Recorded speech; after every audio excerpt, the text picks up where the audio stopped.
It's a family affair this week on the show, as my daughter, Jennee Blanco, who I'm super proud of, joins me to talk about her experience in the industry. Jennee is a certified financial planner and a transition solution specialist with Barnum Financial Group. We're going to talk about her professional journey, the importance of client relationships, and getting her perspective on the industry. I'm Paul Blanco, and this is Small Steps, Big Wins.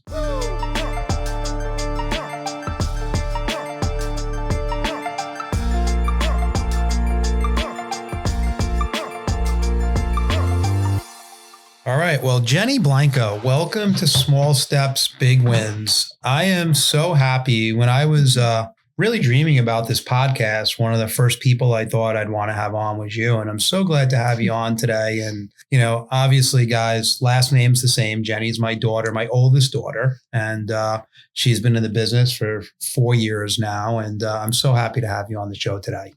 Thank you. I'm really excited to be here. And can you believe it's actually been 5 years now? 5 years. Holy mackerel. I can't believe you're too young to be in the business 5 years. Flies by. So thank you for having me. I'm very excited to be here today. Well, I'm super excited. And I know you were probably nervous getting with your dad in the studio, but don't be nervous. And I've always been impressed with you in terms of public speaking and what you've done. So I'm so happy to have you here. So I guess I want to dig right in, Jennee. Listen, I've been in the business 34 years. And as I look at you, like I always ask, what made you want to get in this business? But when did you start thinking about it? And what made you want to go into the business and become a financial advisor?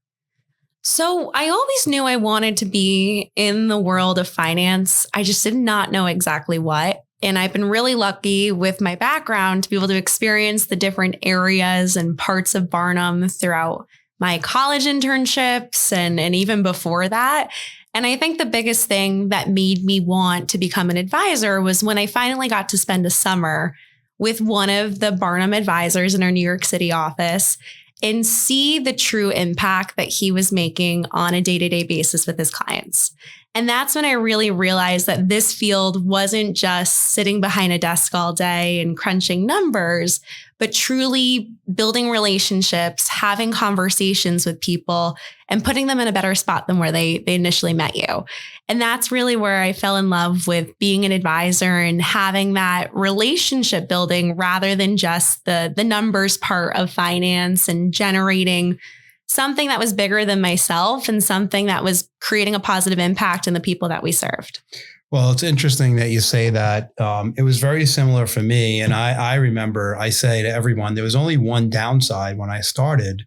What you just said about the impact was, you know, I was young and all of a sudden you're like an adult because you're helping people make major decisions at a very young stage of your life. And, you know, that was a big deal. But when you think about, I remember having a conversation with you early on in your career. And I think, you know, you started out right prior to the pandemic, you know, probably 6 months before. And, you know, back then it was a little different where you were going out and seeing many people face to face and you were driving around and seeing them sometimes at their home or their businesses. And then, you know, I say this every single show. We've had so much bad from the pandemic, but a lot of good came out of it for the business world in terms of using technology now to see people through Zoom and Teams and be able to have a national footprint. Did that, like, how was that change? Because it was you only had a short period of time the other way. And did that, like, how did that fall to you? I think I was very lucky in regards to timing where everyone around us was adapting to Zoom and being in that type of environment. And I remember a conversation that you and I had October before the pandemic when I had shadowed another advisor in our Westchester office. And he was on Zoom most of the day. And I asked, Dad, why is not everyone doing that? And then come March, April, May, that's really where the whole industry went, where you still had those meaningful conversations. You still had that impact. You still had that face-to-face relationship just through the computer, but even on a wider scale in the sense where you weren't just helping people in your local community. We truly had a national footprint due to the changes that we experienced with Zoom and the pandemic. So I was very lucky in regards to the timing in which that was the new normal. And it was truly my normal, as I had only experienced 6 months in the opposite direction. But it's truly changed, I think, the industry as a whole. But for me personally, the ability to grow as a new advisor in the field really during my first 3 years, which were really most impactful. Yeah. And I want to ask you about a turning point, but before I get there, let's talk about teaming. You talked about having mentors along the way, and very early on in your career, you really you were very attracted to partnering with someone or people and going on a team, and you're on, our largest team at the firm. And tell me how that has impacted what you're doing, and really start from the beginning of that. Like, how was that for you from learning and growing, and then fast forward to today? Yeah. So I am definitely a systems oriented person. And being an advisor, there's no systems unless you're creating them yourself or you're plugging into a team that already has that foundation built. So I knew that I can only do so much on my own, and I wanted to grow to the next level. And that's really where teaming came in for me as a way to find people that I can surround myself with on a day-to-day basis that personally want to grow, personally want me to grow with them, and have this great culture where we're looking to all move our clients in the right direction, but also see growth within ourselves on a day in, day out basis. So I was really lucky to get to be a part of a team fairly early in my career, and getting to plug into this system that was already created and established to help people succeed within this field, which is, especially those first couple of years, are the hardest. I truly could not have been luckier to be where I was and where I started. So teaming has been, I truly think, one of the biggest turning points for me, where it was finding a system that worked for me, because again, every person's different. I think the advisors that I'm a part of the team with are fairly aligned with our style and our goals and our work ethic, but also find a way where I can continue to grow on my own as well internally. And they've provided that environment where it doesn't just feel like work every day. We truly have fun together, and we all have the same mindset when it comes to our clients and our goals. Yeah, which is pretty awesome. And I would say that you would say much faster your learning curve was in doing that. Am I correct in saying that? Most definitely. And I think the biggest thing for me was when you're starting your career as an advisor, so much of the business you can't do on your own. And it's finding the right people to guide you along the way, not just have you watch them to learn, but have you truly be a part of the process. And the team that I found myself joining and becoming a part of gave me that room to grow, gave me that space where they slowed down to teach me different things and really become the advisor I am today, because they took the time to take that step back and help develop me as an advisor, not just as a junior person on that team. Yeah. And the team that Jenny's on, SKG, is one of the largest teams. Not only it is the largest team at Barnum, but one of the largest teams in the industry. And I think it's great to see people like that pay it forward to new advisors like you and really keep it going. It's not always, every day is not simple being an advisor. And, when I think about the trials and tribulations of being a new advisor, there's a lot of mindset shifts that you have to go through and challenges with that. So I'd love to understand, was it just, what was some of the mental challenges you ran into when you first got started in the business? For me, I think the biggest thing was time management. I knew from 8 o'clock to 8 o'clock, I was in the office every single day, Monday through Fridays. I let myself leave a little earlier, but I'm not listening to that. But 8 to 8 most days of the week. And I think the biggest thing from a time management perspective was, yes, I knew I had to be here, but what was I going to do with my time every single day to make it meaningful and impactful for my business and help me continue to grow? So time blocking, I think, was the turning point for me when it comes to that, and figuring out when should I be studying, because I wanted to have all of my licensing complete realistically before the end of my first year. I wanted to have my CFP done going into my fourth year of my career. And I knew if I was going to do that, that had to be a big portion of my time, but I did not want that to take away from my business generating hours of my day. So how can I figure that out?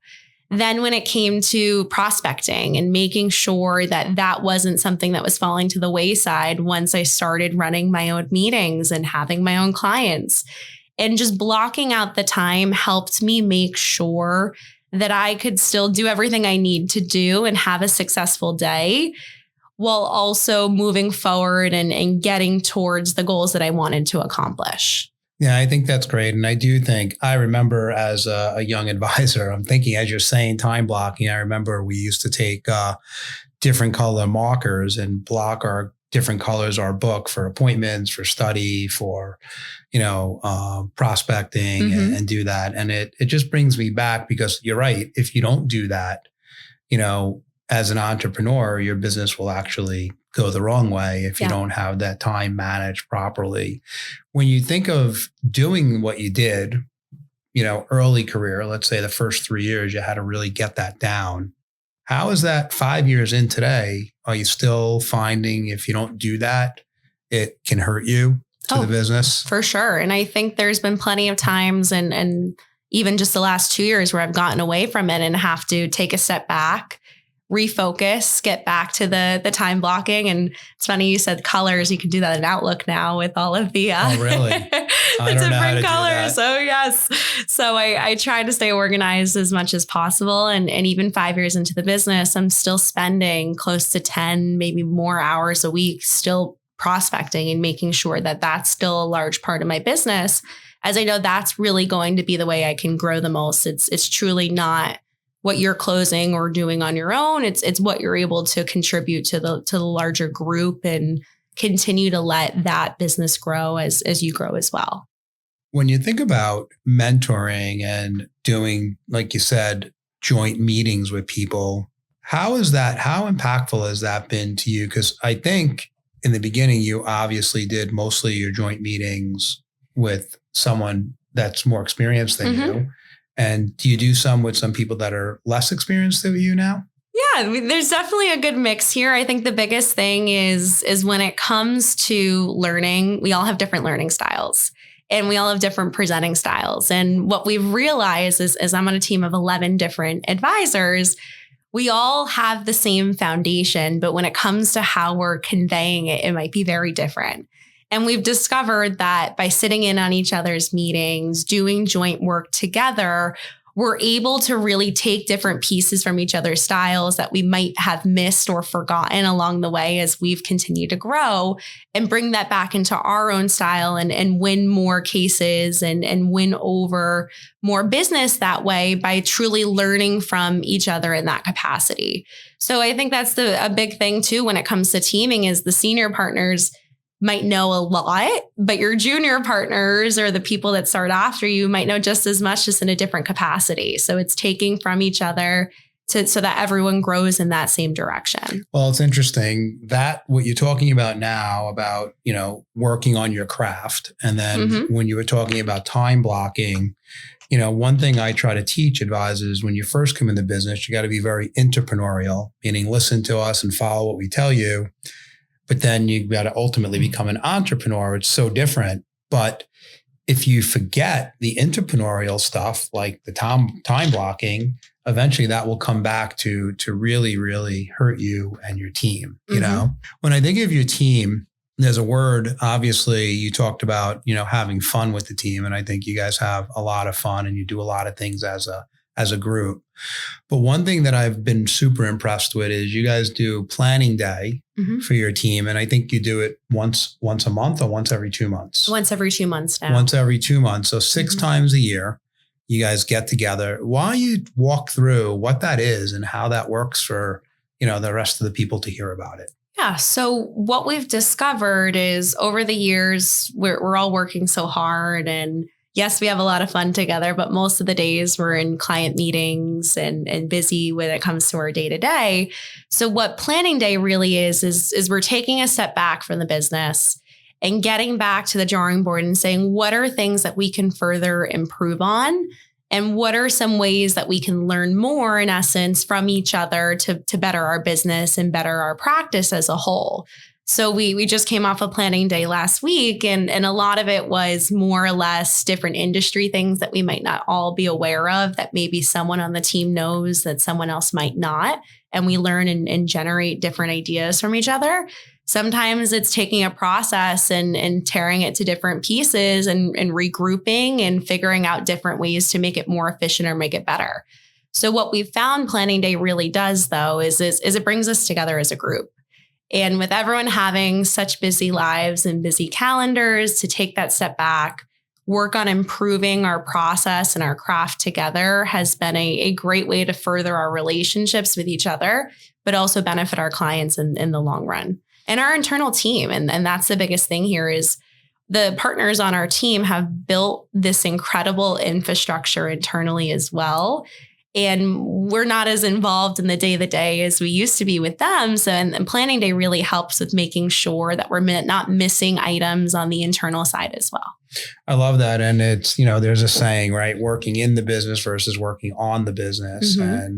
And day to day, you're working in the business. And now you take a step back, 6 times a year to work on the business. I think it's amazing.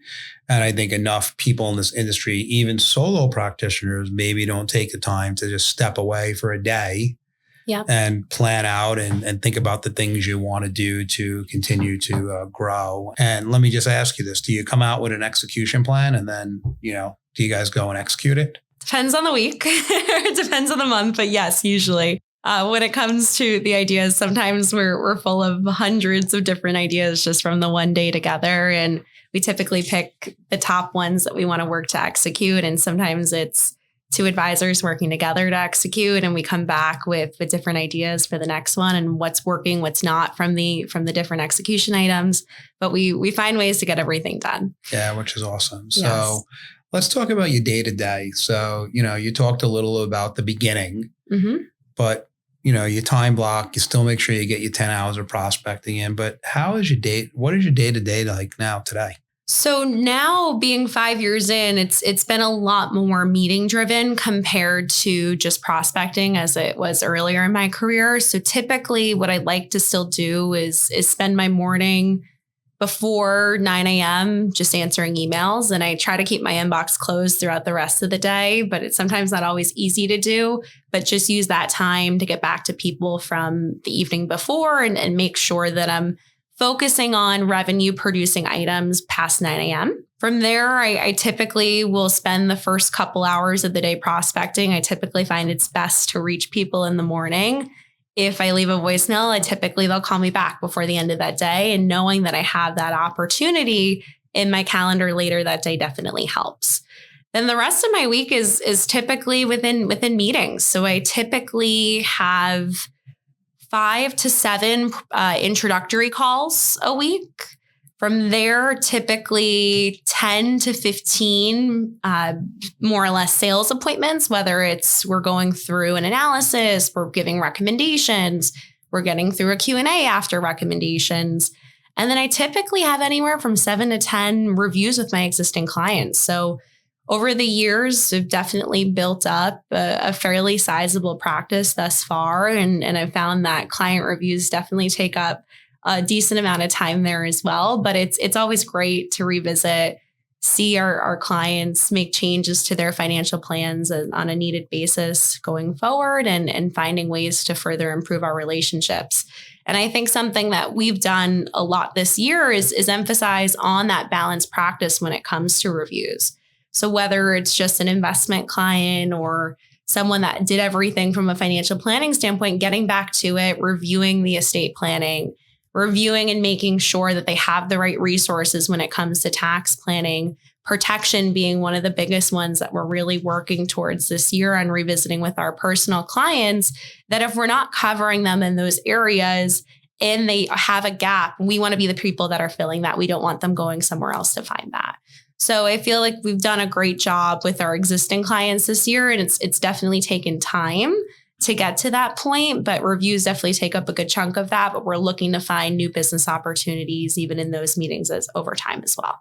Yeah, which is great. And listen, I think that doing wealth management combined with some of the annuity products and the complexity of those today, and then the protection, you will differentiate yourself from most advisors in the whole industry. And not a lot of people are doing that today. And I think that's a major differentiator.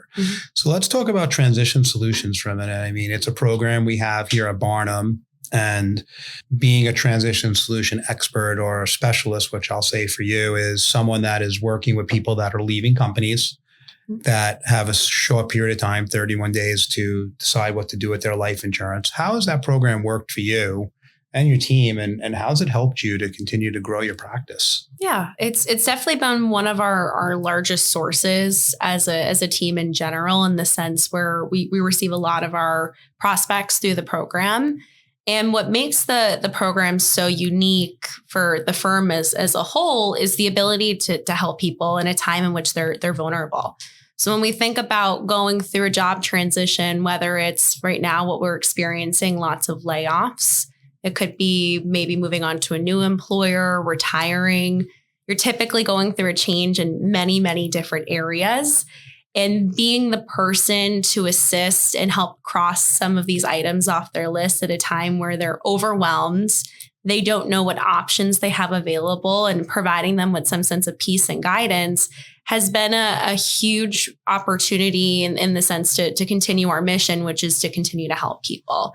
So the program, again, having that foundation of putting people in a better spot has been incredible. And just the relationships that we've built from it over the years, and having clients in really all 50 states. We even have clients in Hawaii and Alaska now. It's just created this different way of being an advisor and having a practice. And that's something that's so unique to Barnum that you're truly not finding anywhere else. So it's been a huge contributor to our team's success, but also we truly feel like we're making an impact in a time where people have a lot of decisions up in the air and truly need guidance. And we're doing it in a way where we're putting them in a better spot than when they're first meeting us. Yeah, I love it. And you and your team have led the charge on this. And I'm super impressed with it, but also thankful for the continuous improvements and the things you guys are thinking through on that. When you think of your own career now, 5 years in, like, what are you thinking? What's next for you? Like, where is your mindset for the next 5? What's some of the goals and some of the things you're thinking about?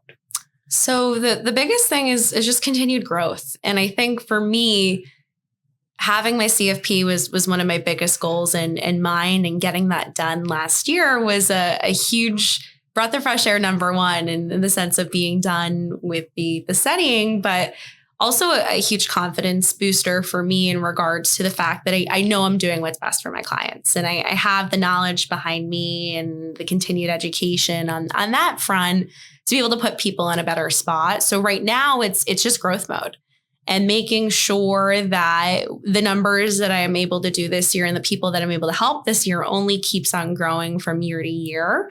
And realistically, on our team, a mission has always been to be a team of all CFPs and all over $1 million producers. And realistically, I want to be there within the next 5 years. It's amazing. It's amazing. And I know you'll get there. And I'm super proud of you. So let's spend a little time on that. Like, when I think about it, how did it, so you've been around the business your whole life, I would say that, as a CEO, I'm a pretty intense guy. I've been, running pretty hard for 30 years that I've had this chance to lead Barnum. And you grew up around this family, and then making it even bigger is you had a mom that was the chief operation officer here. And, she was a working mom her whole life. And how did that play into, number one, some of your decisions, but also how did it feel when you came here and you had that as your parents, leading this organization? Yeah. So it was very exciting. And I think the biggest thing for me was there was never pressure.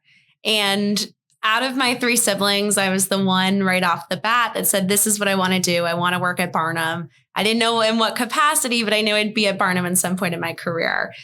but we've never had that pressure to be, you have to work at Barnum, you need to be an advisor. So when I decided that that was what I wanted to do, I felt very honored to be able to carry on the vision that you and mom have created throughout the last 30 years at your careers here at Barnum and just within the industry as a whole. But I think the biggest thing for me, though, was I knew that there was pressure to succeed and I had a big legacy to live up to there. And I wanted to make sure, number one, I was making the two of you proud, but I was also more or less being a good example for other folks within the industry and within the firm. Because if I wasn't doing it right, no one else had any reason to. So I think that was the biggest thing for me there, was making sure that I was setting a good example, and the example that the two of you had already done and created, and carrying on that legacy and the weight of the last name. Well, you've done that in spades, and we're both super proud of you. And I know the best is yet to come. Let's talk about one more thing here. When you think about being a woman in the business, and I know you do education in the workplace, a lot of women workshops, but when you come into the business, it's an industry that still needs more women in the business. Mm-hmm. And when you're a young woman coming in, how did that play into some of the things? Was it, how was it? At first, it definitely was intimidating, but I think as time has gone on, I've found it to become an advantage in the sense where a lot of what we do on a day-to-day basis isn't necessarily about the numbers. It's truly about the emotional side of things and the relationships that we're building. Yep. And being a woman and having that emotional relationship with individuals where it might differ with a man versus a woman, I feel like I've created, in essence, this advantage with having these types of conversations and making it easier to more or less understand what's going on with someone in their mind compared to just the numbers. So I think it's always an intimidating factor at first, being a woman really within the whole finance industry as a whole, nevertheless on an advising front.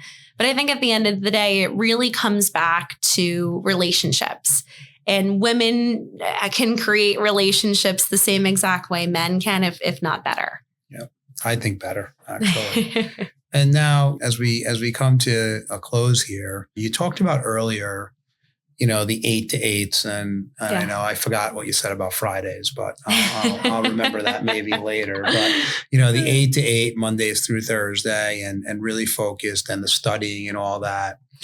One of the things that we hear a lot is, especially from, your generation, is this work-life balance thing. And, talk about how that has been for you now, getting to your 5th year, and how you handle that. And is it something that's important to you? And where does that now sit? Yeah, so it's definitely been something that's important. And I think I've seen it in many, many different ways throughout people within the firm. There's people that have complete balance. Maybe some are heavier in one ways versus the other.